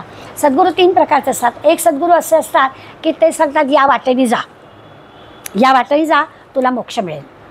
सद्गुरू एका प्रकारचे असतात, ते असं सांगतात. हे खरं म्हणजे थोडा कनिष्ठ दर्जा आहे, ते नुसती वाट दाखवतात. दुसरे जे सद्गुरू असतात ते काय करतात, या वाटेने जा सांगतात, पण या वाटेत येणाऱ्या अडथळ्यांची आधी आपल्याला जाणीव करू. वाटेत डबकं आहे बरं का, वाटेत एक गांधील माशाचं पोळं आहे बरं का, तिथे तू सावधपणाने जा, हां तिथे एक उंच कडा लागतो बरं का, असं ते आपल्याला सांगता येत नाहीत आपल्याबरोबर. पण ते आपल्याला वाटेत काय काय अडथळे येऊ जाणार तू मोक्षपदाला, या मार्गाने गेला असतो तू जाशील, पण वाटेत असे अडथळे येतील. आणि तिसरे जे सद्गुरू असतात ते शिष्याचं बोट धरून नेतात. ते म्हणतात की मी तुला नेतो. पण असा शिष्य निवडताना जसं म्हणा निवृत्तीनाथांनी ज्ञानेश्वरांनाच निवडलं, समर्थांनी कल्याणालाच निवडलं. सगळ्या भाऊगर्दीला नाही ना बिचारे, ते घेऊन जाते, सांगतात सगळ्यांना. पण अशा प्रकारचा एखादा शिष्य हाताशी धरतात आणि त्याला मात्र याच देही याची डोळा त्या मुक्तीचा आत्मदर्शनाचा लाभ घडवतात. आता हे भाग्य आपल्याला मिळायला हवं, त्याचा प्रयत्न समर्थ म्हणतात करा, काही हरकत नाही. ह्या काही गोष्टी फार दूर नाही आहेत. जसं जसं सद्गुरू सांगतोय तसं तसं केलं तर सगळ्या नामदेवांनी, तुकारामांनी, समर्थांनी, सगळ्या मंडळींनी साधक अवस्थेतच हे सगळं प्राप्त करून घेतलं होतं सिद्धत्व. आणि म्हणून त्यांना लागल्या कठोर परीक्षेला तोंड द्यावं लागलं. असं काही सहज सगळ्या गोष्टी मिळाल्या असं नाही, तसं करायचं. छांदोग्य उपनिषदामध्ये नारदाचा आणि ब्रह्मदेवाचे जे 4 मुलगे सनतकुमार, सनंदन वगैरे यांचा संवाद आहे. आता नारद सगळे त्रिलोकी हिंडणारे, सगळ्या प्रकारचं ज्ञान त्यांच्याजवळ होतं, पण तरी त्यांना आत्मज्ञानाची प्राप्ती हवी होती ना. म्हणून ते या ब्रह्मदेवाच्या मुलांकडे गेले आणि म्हणाले की आम्हाला ब्रह्मविद्या शिकव. तर ते सगळे हे म्हणाले ब्रह्मदेवाची मुलं की अरे ठीक आहे, तुम्हाला आधी काय काय येत आहे सांगा, तुम्हाला काय येत आहे त्याच्या पुढलं शिकवतो ना, म्हणजे उगाच झालेलं आहे त्याच्यात वेळ नको जायला. म्हणून त्यांनी असं त्याला म्हटलं. तर नारदांनी एक खूप मोठी हीच सांगितली, यादीच दिली. मला हे येत आहे, हे येत आहे, हे येत आहे, एवढ्या ग्रंथांचा अभ्यास झाला, हे मला येत आहे, अशी सगळी यादी दिली. अगदी सगळी नृत्यविद्या येते, संगीतविद्या येते, इतकं कशाला सर्पविद्या येते वगैरे वगैरे वगैरे. खूप नारदाला सगळंच माहिती होतं ना. सगळ्याचं त्यांनी यादी देऊन टाकले. आणि मग त्यांना सांगितलं हे सगळं मला येत आहे, पण तरी अजून मला शोक होतो, तरी अजून मला दुःख होतं, तरी मला म्हणजे मी आत्मवेत्तानी, आत्मज्ञानी नाही आहे, आणि म्हणून मी तुमच्याकडे आलेलो आहे. मग त्यांनी म्हटलं की ठीक आहे, मी तुम्हाला पुढलं तुम्हाला जे काही ज्ञानप्राप्ती आहे त्याच्या पुढलं मी तुम्हाला सगळं सांगतो. आणि मग या ब्रह्मदेवाच्या 4 मुलांचा आणि नारदांचा संवाद आहे.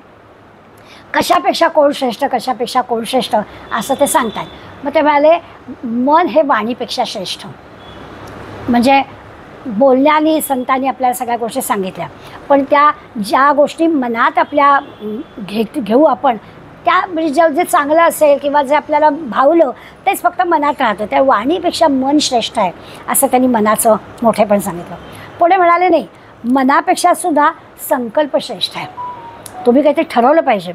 मनामध्ये पुष्कळ गोष्टी असतील, पण त्यातलं काहीतरी तुम्ही संकल्प केला पाहिजेत. संकल्प जास्त श्रेष्ठ आहे असं ते सनतकुमार एक एक एक सांगायला आले.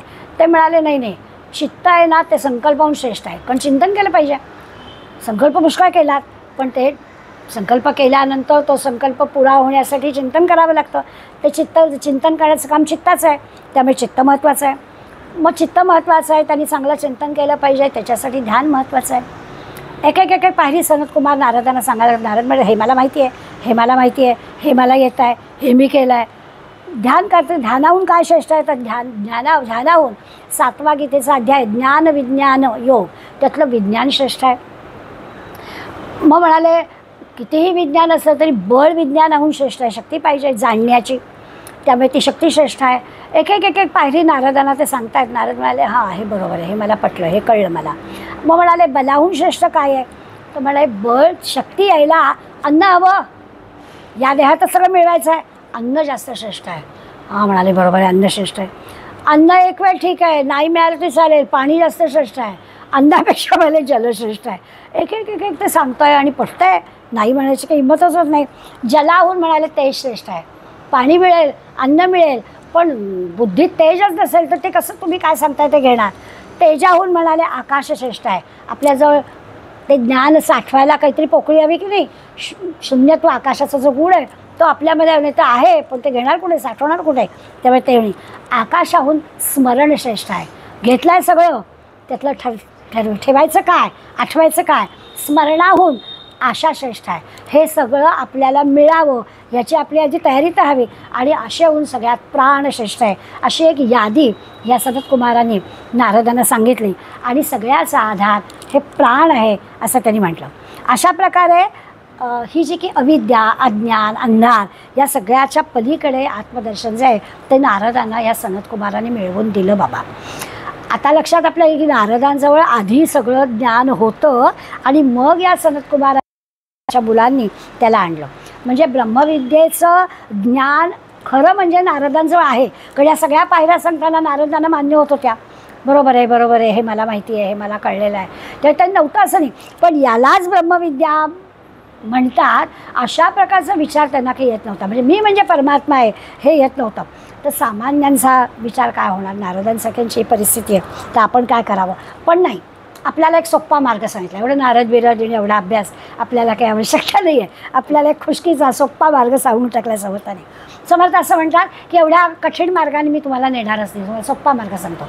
सोप्पा मार्ग काय, तर इतका सोपा मार्ग, आपली जी रोजची कर्म आहेत, सकाळी उठल्यापासून रात्री झोपेपर्यंत आपण करत असणारी कर्म चांगलीच होतील असं बघायचं की झालं, आपला मिळाला मार्ग आपल्याला. त्यामुळे एवढ्या नारदासारख्या इतक्या सगळ्या गोष्टी ह्याच्यापेक्षा हे श्रेष्ठ, याच्यापेक्षा एवढं काही करायची आवश्यकता नाही. कर्म सगळी शुभ करावी, जी काही आपण कर्म करू ती सगळी शुभच असली पाहिजेत, चांगलीच असली पाहिजेत असा प्रयत्न करावा की तुम्ही आत्मोद्धाराकडे वाटचाल तुमची झाली अशी खात्री मिळा. जेवढी कर्म शुद्ध तितका तुमचा आत्मोद्धाराकडे जाण्याचा मार्ग सुकर असं झालं. जितकी आसक्ती या दृश्य जगातली कमी तितकं आपला आत्मोद्धाराकडे जाण्याचा मार्ग आपल्याला प्राप्त झाला होईल. चित्त शुद्ध झालं की आपल्याला स्वाभाविकच तिकडे जाता येईल. आता हे सगळं जमणं चित्त शुद्ध करण्यासाठी किंवा आसक्ती नाहीशी करण्यासाठी जे काही कर्म, तर मुळातलं सगळी कर्म शुद्ध असणं हे झालं की आपण दुसरं महत्त्व इंद्रियांचं आपण स्वामी बनलं पाहिजे. इंद्रियांचं आपण ऐकायचं नाही, आपलं इंद्रियांनी ऐकायचं. इंद्रिय हे आपले नोकर आहेत. आता आपल्याला नोकराला खुश ठेवावं लागतं, हा आपला भाग वेगळा आहे, त्यामुळे आपल्याला इंद्रियांना खुश ठेवावं लागतं. असं आपण जर विचार केला तर त्या इंद्रियांना खुश ठेवण्यामध्ये पुन्हा आपला सापाच्या तोंडातून खाली येणं होईल. तर तसं नाही, इंद्रिय आपली सेवक आहेत, इंद्रियांनी आपलं सगळं केलं पाहिजे. मग अशी म्हटलं तसं की व्यसनी माणसाबद्दल आपण विचार करतो की तो स्वतःच्या पायावर धोंडा मारून घेतो, स्वतःचा अधपतन तो स्वतःच करून घेतो. अगदी कुठल्याला जायला त्याला काही वाटतच नाही. अगदी बायकोचं गळ्यातलं मंगळसूत्रसुद्धा विकून तो दारू पितो. कोपनेश्वराच्या मंदिरामध्ये रुद्र म्हणून मिळणाऱ्या पैशात पण दारू पितो. काही कुठल्या थराला जाईल याचा काहीही भरोसा नाही. अशा प्रकारचं व्यसनी माणूस करू शकतो. म्हणून मग त्याचा विचार करायचा की आपलं शरीर, आपलं कुटुंब, आपली मुलं बाळं या सगळ्यांचा घात करणारी गोष्ट ही अशी वाईट कर्म केल्याने होते.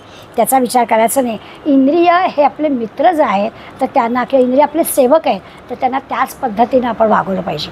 त्या इंद्रियांच्या अधीन आपण व्हायचं नाही हा विचार. म्हणजे सोपा मार्ग सांगितला की एक तर सगळी चांगली कर्म करा आणि इंद्रिय आपली सेवक आहेत, त्या इंद्रियांना चांगली, शेवटी कर्म करणार इंद्रिय ना, पण त्या इंद्रियांना चांगली कर्म करण्यासाठी आपल्या बुद्धीचं जे बळ हवं आहे किंवा मनाची जी शक्ती हवी ती द्यायला हवी. कुठे घसरण झाली आणि कुठल्याही प्रकारची होते, आपण आत्ता उदाहरणं पाहिली तशी होऊ न देणं. सत्वगुणी जो माणूस असतो त्या सत्वगुणी माणसाच्या जीवनाला काही एक शिस्त असते, त्याची इंद्रिय त्याच्या स्वाधीन असतात. त्यामुळे जाता जाता आपली कर्म चांगली करायची. चांगली कर्म करण्यासाठी स्वाभाविकच आपल्या जीवनाला काही शिस्त लावायची. जमलं तर जमेल तसं, जमेल तेवढं असं नाही चालणार. आपल्या जीवाला काहीतरी शिस्त पाहिजे. जे मला करायचं आहे ते त्या सगळ्या वेळापत्रकामध्ये बसवून केलंच पाहिजे असं जर आपण ठरवलं, त्या अर्थाने मग थोडी अस्तिक्य बुद्धी पाहिजे, श्रद्धा पाहिजे, भगवंतावर विश्वास पाहिजे. जे काही अशा प्रकारच्या कामाला मिळणाऱ्या संधीचा आपण उपयोग केला पाहिजे, असे सगळे भाग त्याच्यामध्ये येतात. आणि मग एका अर्थाने आपण त्या इंद्रियांना कामाला लावतो. बरं का, असं काही नाही. ती इंद्रिय अशी आहेत की आपण जसं त्यांना वागू तसं ते वागणार आहे. सेवकाला सुद्धा मालकीण जशी खुश ठेवते तसं सेवक पण आपल्यासाठी सगळं करतात, असे अनुभव येतात. मग घरातली कुठलीही गोष्ट इकडे इकडे होत नाही, आपण विश्वासाने आपल्या किल्ल्या त्यांना देतो. असं घडतं की तसं आपले इंद्रिय आपले सेवक असले पाहिजेत, असं केलं पाहिजे. याच्यासाठी प्रत्येक माणसाच्या या जीवाच्या आत्म्याला 3 प्रकारच्या अवस्था असतात. आपले जाता आता शब्द सांगते, ते सगळे काही लक्षात ठेवले पाहिजेत किंवा त्याचा फार मोठा सुरुवात झाली तसं की आपण परमात्मा असं समजायचं आणि त्याप्रमाणे वागायचं. प्रत्येक आपल्या कृतीकडे आपणच असं बघायचं, मी आता परमात्मा बरोबर वागले का, म्हणजे मग आपल्याला कळेल की आपण कुठे नेमके चुकतोय ते कळेल. तर 3 प्रकारच्या अवस्था आपल्या आत्म्याच्या असतात. एक जो असतो त्याला प्रत्येक आत्मा म्हणतात. तो अगदी शुद्ध असतो, यथार्थ शुद्ध चैतन्य स्वरूप असं ज्याचं वर्णन करतात किंवा निर्गुण परमात्मा असं ज्याला म्हणतात, त्याला प्रत्येक आत्मा असं नाव आहे. दुसरा जो आत्मा आहे त्याला जितात्मा असं म्हणतात. देह इंद्रिय मन यांच्या योगानं आपण ज्याला पाहतो, म्हणजे त्यांच्या योगानं तो स्थित आहे आपल्यामध्ये. आपण बोलतो आहे, हे बोलणं जरी माझ्या वाचेचं जिव्हेचं काम असलं तरी त्याच्यामागे असणारी चैतन्य शक्ती माझ्याकडून बोलवून घेते आहे. तुम्ही ऐकता आहात तर श्रवण कानाने ऐकताय बरोबर, त्या कानाच्या मागे असणारी जो चैतन्य शक्ती आहे ती तुम्हाला ऐकवते आहे, असा ती शक्ती देते श्रवणाला, असं आहे. त्यामुळे जितात्मा याचा अर्थ या इंद्रिय मनबुद्धीला जे काही त्याच्यामध्ये जो स्थित असणारं आत्मतत्व आहे त्याला जितात्मा म्हणतात. आणि तिसरं आहे की स्वतःलाच देह मानतो, म्हणजे इंद्रिय मन याच्या अधीन जाणार आहे, त्याला अनात्मा म्हणतात. त्यामुळे 3ही गोष्टी प्रत्येकात्मा, जीवात्मा आणि अनात्मा. तर आपण अनात्म्याहून प्रत्येकात्म्यापर्यंत पोचायचं आहे. आता आपण या देह इंद्रियामध्ये अडकून अनात्मा होणं म्हणजे शत्रू, किंवा आता जीवात्मा म्हटलं की आपल्या सगळ्या इंद्रियांच्या मागे असणारी जी चैतन्य शक्ती लावली आहे मग ते आपले बंधू. आणि जायचं आहे मात्र आपल्याला प्रत्येगात्मा, त्या शुद्ध चैतन्य स्वरूप परमात्मा म्हणजेच मी आहे अशापर्यंत जायचं आहे. त्या आधी जरी आपण अनात्मा असलो, या इंद्रियांच्या अधीन होऊन काही आपण चुकीचं वर्तन करत असलो तरी त्या अनात्म्याकडून म्हणजे शत्रूकडून बंधूकडे जायचं, जीवात्म्याकडे जितात्म्याकडे जायचं आणि त्याच्यामधून प्रत्येक आत्माकडे जायचं, असा आपला प्रवास झाला पाहिजे. याच्यासाठी सगळी नित्य आणि नैमित्तिक सगळी कर्म आपण बंधू म्हणून करायला पाहिजे, मित्र म्हणून आपण केली पाहिजे. कधीतरी नाही, जमलं तर नाही, तर प्रत्येकच कर्म, नित्यकर्म असो नैमित्तिक कर्म असो, ते सगळं कशा पद्धतीने, तर बंधू आणि मित्र या पद्धतीने जीवात्म्यासाठी ती केली पाहिजेत. निषिद्ध काम्य अशी जी कर्म आहेत ती टाळता आली पाहिजेत. म्हणजे अनात्म्याच्या गोष्टी, शत्रुत्वाच्या गोष्टी टाळता आल्या पाहिजेत. म्हणजे त्याचा अर्थ अहंकार कमी करावा, किंवा काय म्हणायचं दुसऱ्याचं अभिलाषा करणं, ह्या सगळ्या गोष्टी बाजूला कराव्यात. आपल्या स्वतःच्या कर्तृत्वाचा अभिमान टाकावा. निरनिराळे जे काही उत्तम गुण आणि मूर्ख लक्षणं ही सगळी आपण अभ्यासलेत. त्यामुळे चांगलं काय तर घ्यावं, वाईट काय तर टाकावं. जे काही अंतःकरणामध्ये श्रद्धा असते की बुद्धी आहे ती वाढवावी असं समर्थ आपल्याला सांगतात. आता एवढं सगळं सांगून झालं, तुम्ही परमात्माच आहात असं समजून या सगळ्या गोष्टींचा अभ्यास करा असं सांगितलं असतं तरी आपल्याला पुन्हा आपल्या रोजच्या 2 पायांवर समर्थ उभं करतात. ते म्हणजे असं सगळं सांगितलं ना तरी आपण काय असतो, त्या नळीवर टांगलेल्या पोपटासारखे.